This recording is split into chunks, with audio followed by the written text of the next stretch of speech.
Vamos à nossa palestra, que vocês já viram ali em slide, e até era um slide, se não desagradável, pelo menos chocava a nossa atenção, porque esta questão do atentado à vida é muito pertinente. Porquê é que nós trazemos este tema? Trazemos este tema porque cada dia que passa são imensos milhares de pessoas que se suicidam.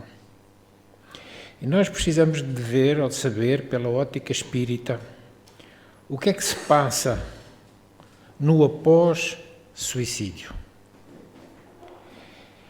Estou convicto que se nós soubermos isto verdadeiramente e o aceitarmos, dificilmente seremos capazes de nos suicidar.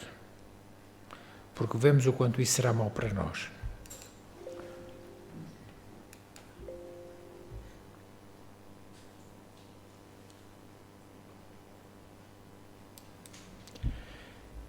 Então começamos dizendo, há fatos, ou factos, como se dizia antigamente, que se apresentam sobre os mais diversos ou variados aspectos. Aquilo que às vezes nos parece simples e linear, são coisas às vezes profundas, complicadas e com várias faces que podem e devem ser entendidas. Quase que diríamos que são os diferentes lados de uma moeda. Há moedas com dois lados iguais. Então também há muitos factos que acontecem que por um lado parecem uma coisa, mas visto por outro prisma é outra coisa totalmente diferente. Agora, vamos ouvi-los, alguns factos, vamos ouvi-los atentamente, para tirarmos o devido aprendizado, que não deixarmos de o referir na nossa prece, que nos seja útil aquilo que aqui ouvimos. E estarmos atentos, sobretudo, porque as coisas se apresentam às vezes com contornos quase misteriosos. Ninguém sabe o porquê. E na circunstância parecia que tudo estava bem. Era uma jovem senhora e ela estava até com uma viagem marcada para o exterior. A cidade luxuosa de Miami era o seu destino. O roteiro por ela preparado ia incluir passeios, praia, sol e muitas compras. Compras para o seu guarda-roupa, para a sua filha e umas compras que seriam a sua predileção, que seria para o neto que estava a caminho. A filha estava grávida. Então, naquela manhã, esta mulher, bela, muito bem vestida, chegou da rua, almoçou e pediu à sua secretária que a despertasse ao cair da tarde. Tinha um compromisso social à noite, portanto iria repousar, preparando-se para estar bonita, radiante mesmo, para aquele evento que estava programado, essa reunião social. O relógio foi somando os minutos, arrastaram-se algumas horas e caía então a tarde, que era de um outono, quando a funcionária foi chamar a senhora.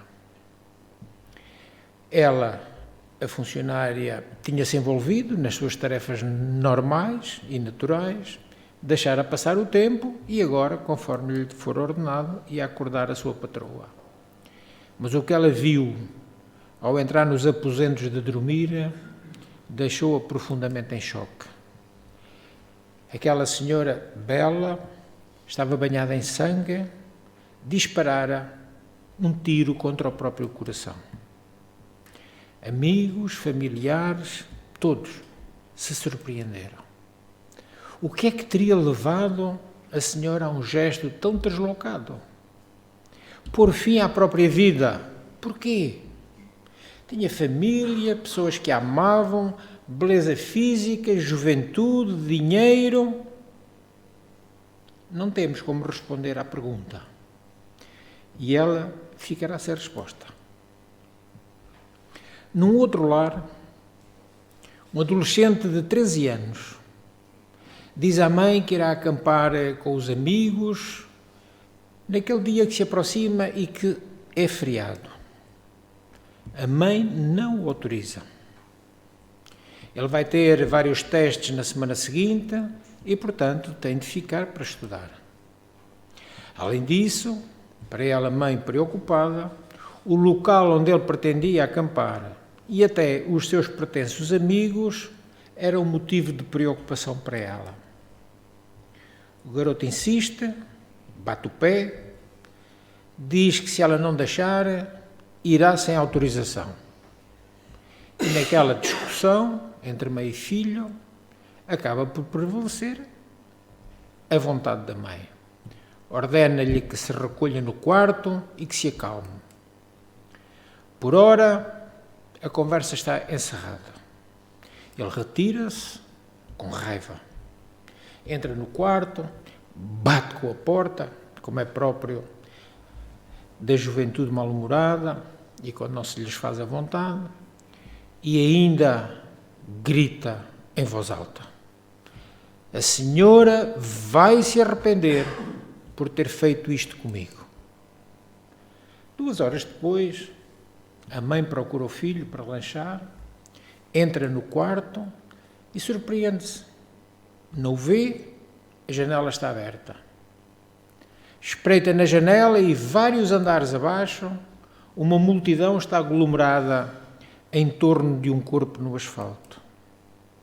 O jovem saltara para a morte do 18º andar do edifício. Desespero, revolta, raiva, novamente, perguntas sem resposta. Será que era apenas por uma simples negativa a um passeio? Mas aquele rapaz tinha um lar, tinha pais, tinha irmãos, tinha amigos. Então porquê? Porque no fundo ninguém pode praticar este ato de extremo desespero, lançar-se assim no abraço da morte, sem algum motivo. E sem que em algum momento não tenha dado mostras de desequilíbrio, de insatisfação. O que é que acontece que os familiares, os amigos, os colegas não se apercebem? É que nós olhamos muito pouco para os olhos das pessoas. Esquecemos-nos de verificar, às vezes, aqueles vincos de preocupação na testa, a notar, às vezes, rompantes, até de mau humor, a insatisfação demonstrada em 1000 reclamações, porque quantas vezes para estas pessoas assim já é em desequilíbrio, o passeio nunca é bom, o restaurante estava muito cheio e ainda por cima barulhento, o filme não atingiu as expectativas que se esperavam daquele enredo, a roupa nova não agrada, os amigos falham, a namorada foi-se, o dinheiro está curto. E os sinais, estes pequenos sinais, vão se tornando cada vez mais expressivos. E às vezes a pessoa chega mesmo a tornar-se quase desagradável no relacionamento pessoal. É o desespero. E isto são sinais, são os alertas. Fiquemos atentos a estes pedidos inconscientes, às vezes, de socorro. E, se nos for possível, ajudemos. Utilizando o diálogo, aconselhando, se nos é pedido, e, sobretudo, aconselhar ajuda terapêutica e recorrermos à prece. Ainda dar a mensagem positiva da crença em Deus, da fé no amanhã. Incentivemos então a busca de apoio espiritual, seja onde for. O que interessa é que seja apoio. O que interessa é que seja espiritual. Porque ninguém se mata, ninguém se suicida se o espírito estiver harmonioso. Então o principal aqui é a ajuda espiritual para que o espírito se harmonize. Falemos da vida que nunca morre, da imortalidade do espírito dessas pessoas. Façamos o que esteja ao nosso alcance, evitando lágrimas de arrependimento e dor para o futuro dessas almas assim desesperadas. Façamos-nos, portanto, mais atentos em nossa vida, mais atentos com os que nos rodeiam. Coloquemos o nosso coração nos olhos, porque assim, de certeza absoluta, com esse sentimento bem patente no nosso olhar, vamos ver os outros com olhos de ver. E também o nosso sentir ficará alterado para muito melhor e muito mais perspicaz. Serão os olhos de irmão, olhos de quem se importa com todos os seres viventes na Terra. O suicídio é uma porta falsa. Disso temos a certeza absoluta, como veremos em mais uma outra narrativa, baseada no capítulo 22 do livro A Vida Escreve, ditado pelo espírito Hilário Silva, à imensa psicografia do nosso querido Chico Xavier. No caso, psicografia conjunta também com o Dr. Valdevieira.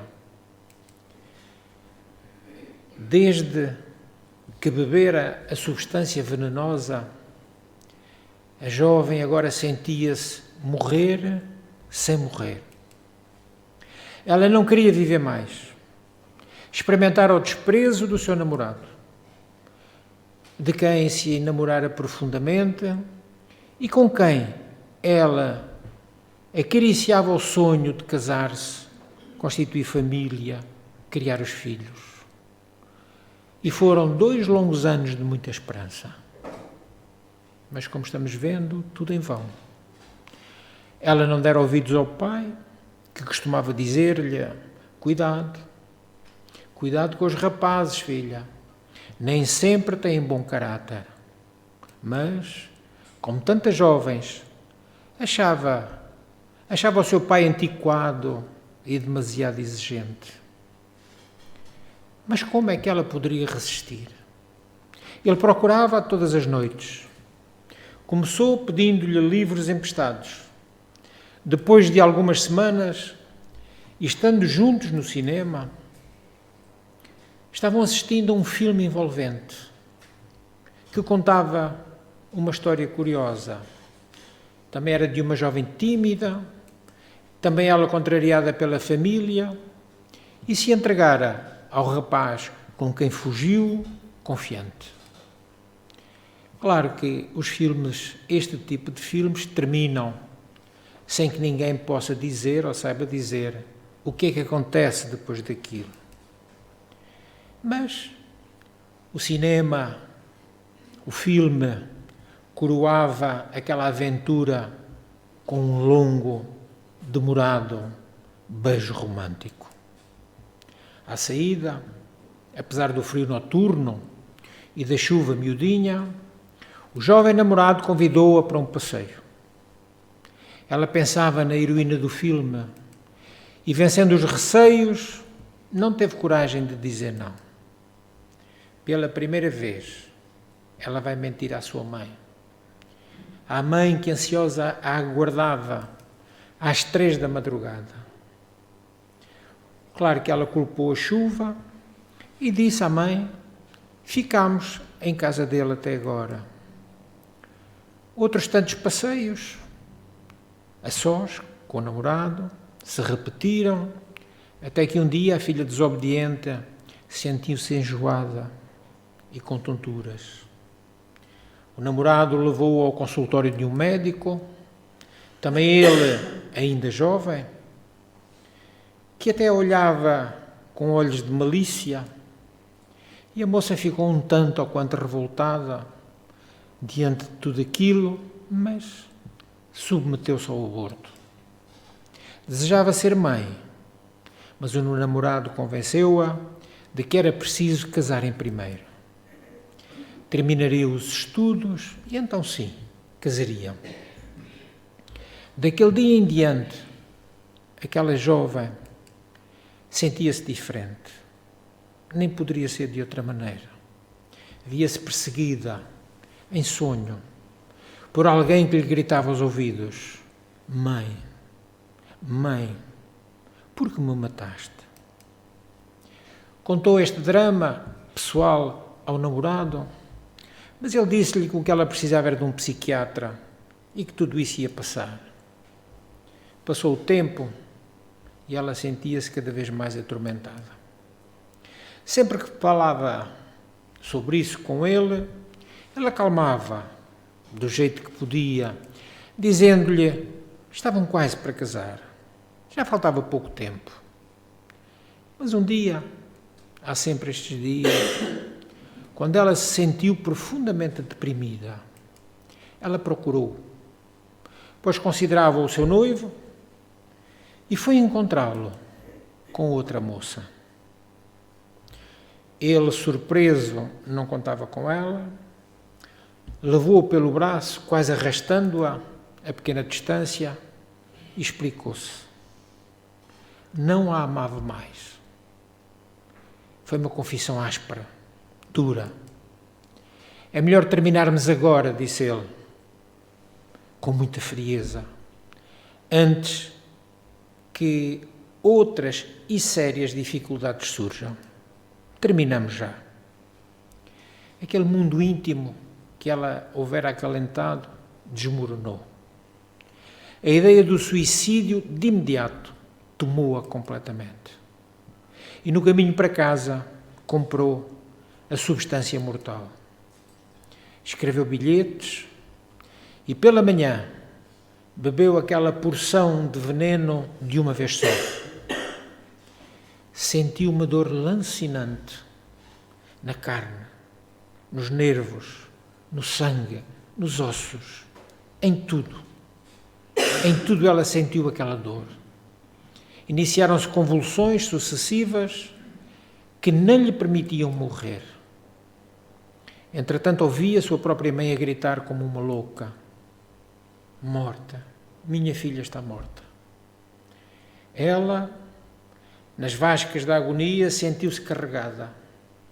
2 homens colocaram-no numa ambulância.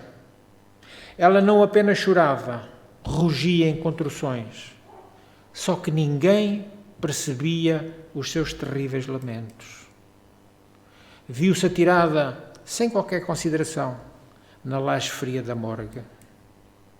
Suplicava socorro, agitava-se, mas ninguém parecia ouvi-la.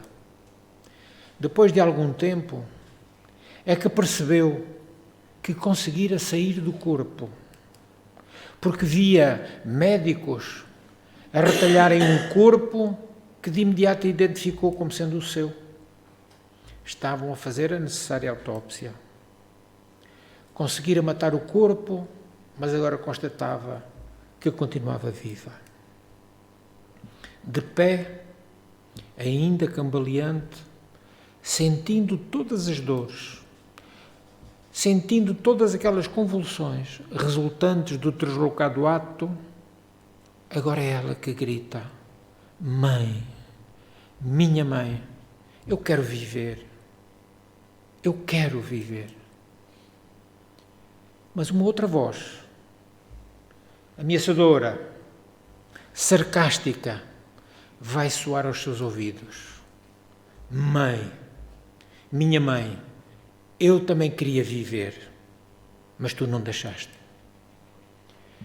Procurou com os seus olhos agoniados quem é que lhe falava assim, mas apenas sentiu que braços vigorosos a aprisionavam.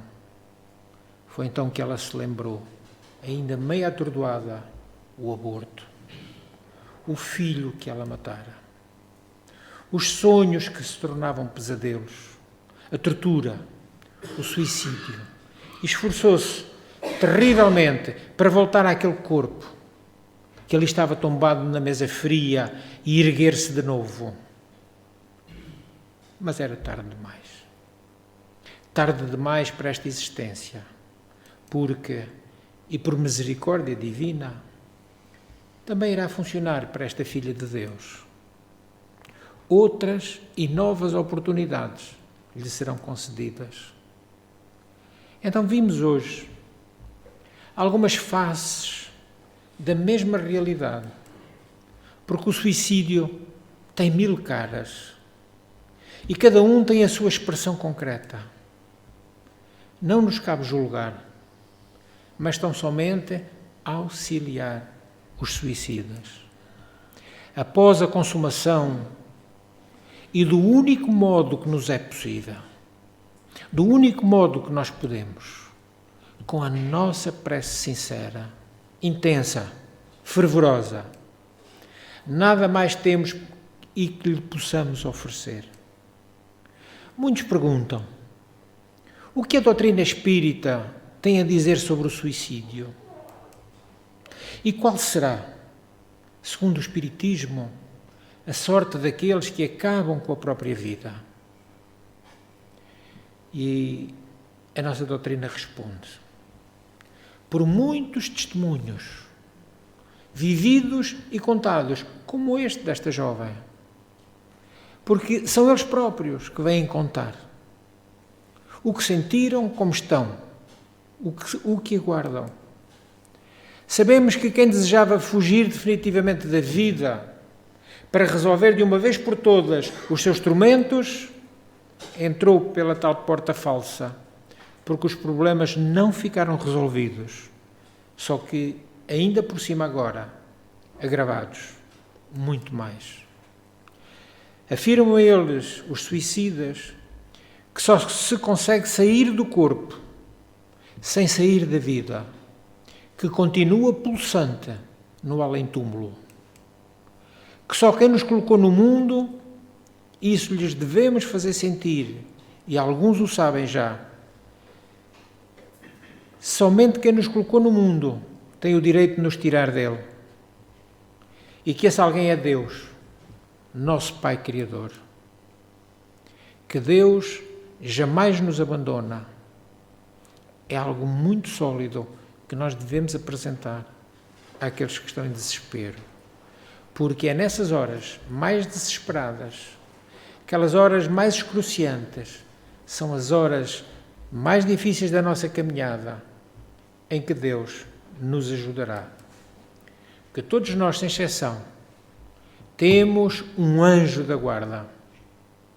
E ele está interessado na nossa vitória, que é a vitória do espírito imortal. Vitória sobre a matéria, sobre os vícios, sobre os equívocos. Não esqueçamos, o mundo pode nos tirar tudo. Sabemos-lo. Tudo o que temos. Mas o mundo jamais nos tirará o que nós somos. Jamais logrará retirar conquistas verdadeiras como a dignidade.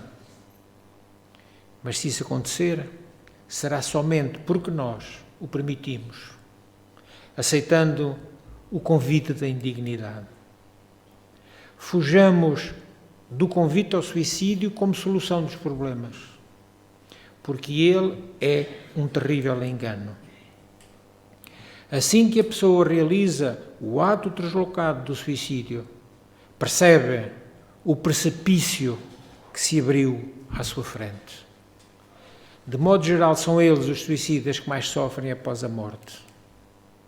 Porque, quando chegam ao mundo espiritual, dão-se conta que não conseguiram alcançar o que queriam, pondo fim à vida. E isso traz profundo sofrimento. Seguem vivendo e percebem que aos problemas de que desejavam fugir, outros agora se somam pela falta de fé em Deus e porque, no ato muitas vezes do suicídio, se representa uma terrível rebeldia, uma rebelião, um lutar contra.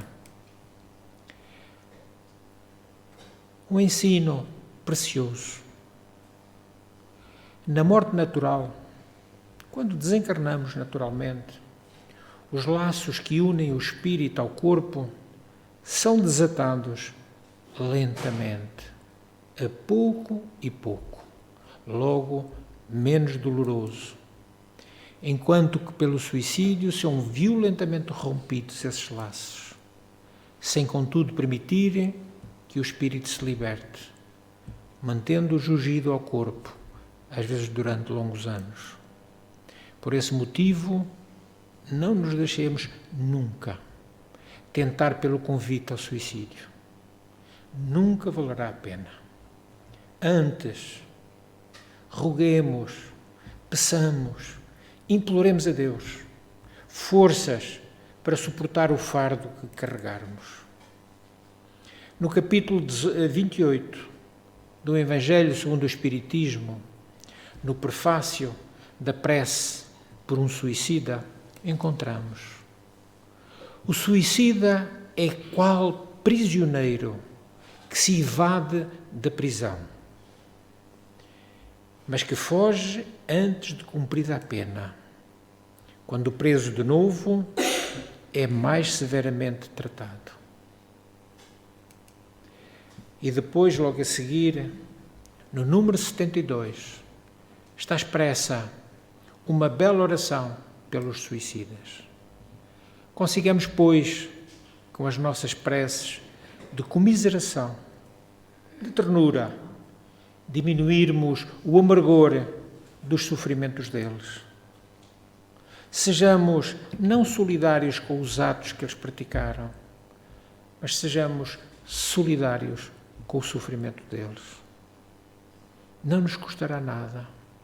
Uma prece, 5 minutos, profundamente sentida, porque neste momento são tantos os espíritos que no vale dos suicidas estão sofrendo amargamente, porque são muitos que querem sair da vida diariamente.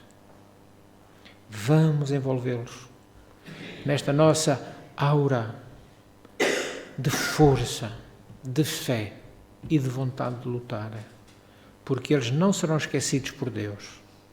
Terão novas oportunidades, como dissemos, quase no início da palestra. Deus sempre nos dá novas oportunidades. Que Ele nos abençoe também. E pela atenção de todos, muito obrigado.